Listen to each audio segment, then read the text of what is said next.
ایک خاتون کی ان کے گھر ایک بلی آ کر دودھ میں منہ مار دیتی تھی یا پھر کبھی دودھ پی جاتی تھی۔ وہ اس بلی سے بہت تنگ تھی۔ وہ خاتون تاک لگا کر بلی کے انتظار میں بیٹھ گئی۔ رات کو جو ہی بلی دودھ کے برتن کے پاس جانے لگی، خاتون نے بلی کو دم سے پکڑ کر گھما کر دیوار سے مارا۔ اس کی ایک دردناک چیخ نکلی اور وہ بلی وہیں مر گئی۔ اگلے دن وہ خاتون کسی کام سے گھر سے باہر گئی۔ سڑک پار کرتے ہوئے تانگے کا بم، جس لکڑی سے گھوڑا جویا جاتا ہے، بانسیں ہوتی نا، اس عورت کے سینے کے آر پار ہو گیا، پسلیوں کو توڑتا ہوا، اور وہ وہیں دم توڑ گئے۔ ایک گھرانے نے نیا گھر خریدا۔ اس گھر کے صحن میں گھنا جامن کا درخت تھا، پرندوں کے گھونسلے تھے، پرندے پھل بھی کھاتے تھے اور ان کی بیٹھیں بھی ہوتی تھی۔ انہوں نے درخت جڑ سے کٹوا دیا۔ صحن میں پتوں کا گند بھی ہوتا تھا۔ کچھ ہی دنوں کے بعد وہ مالکن گھر سے بازار جا رہی تھی۔ عین سڑک پر ہارٹ فیل ہوا اور وہیں ختم ہو گئی۔ ایک شخص دیسی مرغیاں ذبح کر کے فروخت کرتا تھا۔ دیسی مرغیاں ذبح کر کے فروخت کرتا تھا۔ دکان سڑک کے کنارے تھی۔ دیسی مرغ اذان ضرور دیتے ہیں۔ ان میں سے ایک مرغ ذرا زیادہ بڑا اور صحت مند تھا۔ وہ بار بار بانگ دیتا تھا۔ اور ایک بات بتا دوں، اللہ کے حبیب فرماتے ہیں، جب کتا اور گدھا آواز نکالتا ہے وہ عذاب کو دیکھتا ہے، اور جب مرغ آواز نکالتا ہے وہ رحمت کو اترتا دیکھتا ہے۔ اس لیے فرمایا، جو دعا مسجد میں داخل ہونے کی ہے، اللہم انی اسألک من فضلک، وہی دعا مرغ پہ بانگ دے دن کے کسی وقت بھی، وہی دعا اس کے لیے بھی ہے۔ اللہم انی اسألک من، اے اللہ میں تجھ سے سوال کرتا ہوں تیرے فضل کا، عدل کا نہیں، بس عدل کا نہیں، تیرے فضل کا سوال کرتا ہوں، تیری عنایت اور عطا کا سوال کرتا ہوں، تیری شفقت اور بخشش کا سوال کرتا ہوں، تیرے رحم اور کرم کا سوال کرتا ہوں، عدل کا نہیں۔ اللہم انی اسألک من فضلک۔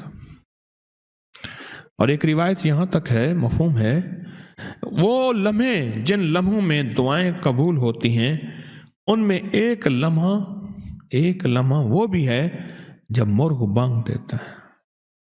اور میں جس نے دعائیں قبول کرانی ہوں، جب مرغ بانگ دے اس وقت دعائیں مانگے، دعائیں قبول ہوتی ہیں۔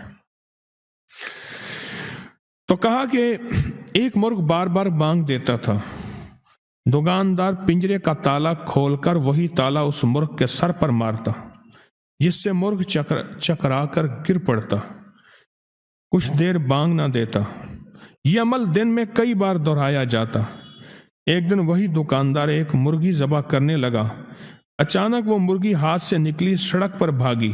دکاندار مرغی پکڑنے سڑک پر پہنچا۔ ٹرک آیا، دکاندار سڑک کے نیچے آیا، وہیں دم توڑ گیا۔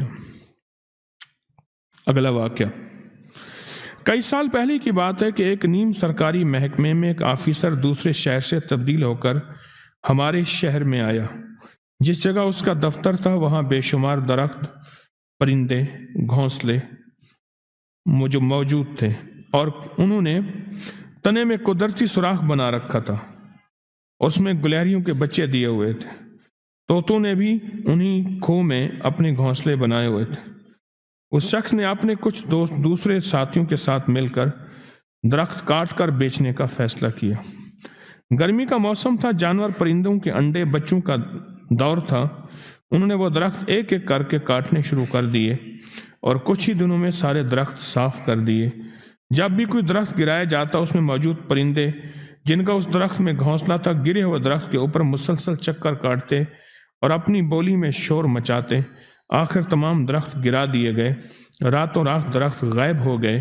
یہ درخت بیچ کر جو پیسوں کا حصہ اس افسر کے حصے میں آیا، وہ اپنی بیوی بچوں کو لے کر سیر میں گیا۔ اپنی گاڑی میں دوسرے شہر۔ جب وہ موٹر وے پر پہنچے تو عین سڑک پر گاڑی میں اس شخص کی طبیعت خراب ہوئی۔ بیوی بچوں نے موٹر وے پولیس کو فون کیا، لیکن مدد پہنچنے سے پہلے اس کا ہارٹ فیل اور وہ دنیا چھوڑ کر چلا گیا۔ اس کے بچے بے یار و مددگار اپنے رشتہ داروں کی مدد کے لیے فون کرتے رہے۔ ایک خاتون کے گھر میں ایک بلی کا آنا جانا تھا۔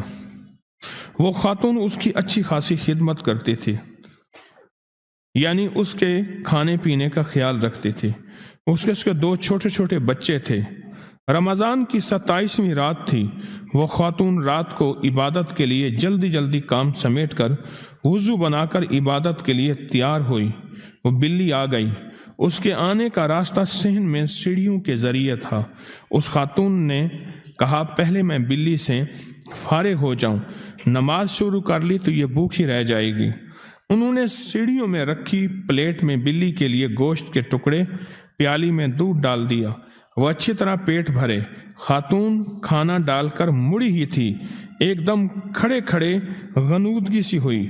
آسمان سے اپنے اوپر نور برستا نظر آیا اور چند لمحوں کی یہ کیفیت اس کے بعد ختم ہوئی اور وہ خاتون نور میں نہا گئی۔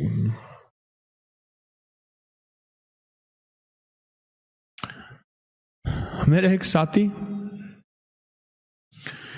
ہمارے جو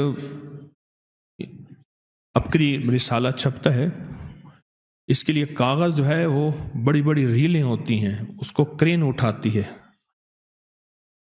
اور وہ بڑے بڑے آروں میں کٹتا ہے۔ کاغذ کے بڑے بڑے رول ہوتے ہیں اور بڑے بڑے آروں میں کٹتا ہے۔ وہ کھڑا تھا، کٹوا رہا تھا۔ آرا اس کے اندر جو ہوتی ہے وہ کیا بلیڈ، وہ ٹوٹا اور سیدھا اس کے سر پہ آیا۔ یہ ایسے ہٹا، تھوڑا سا پاؤں پہ نشان لگا کے چلا گیا، تھوڑا سا ایسے نشان لگا کے چلا گیا۔ وہ تو کاٹ دیتا ہے بندے کو، جتنی تیزی سے وہ بلیڈ آتا ہے تلوار کی طرح۔ میرے پاس آیا اور کہا، میں نے تو بلیوں کا لنگر لاتا ہے، بلیاں تیرے لیے دعا کرتی ہیں۔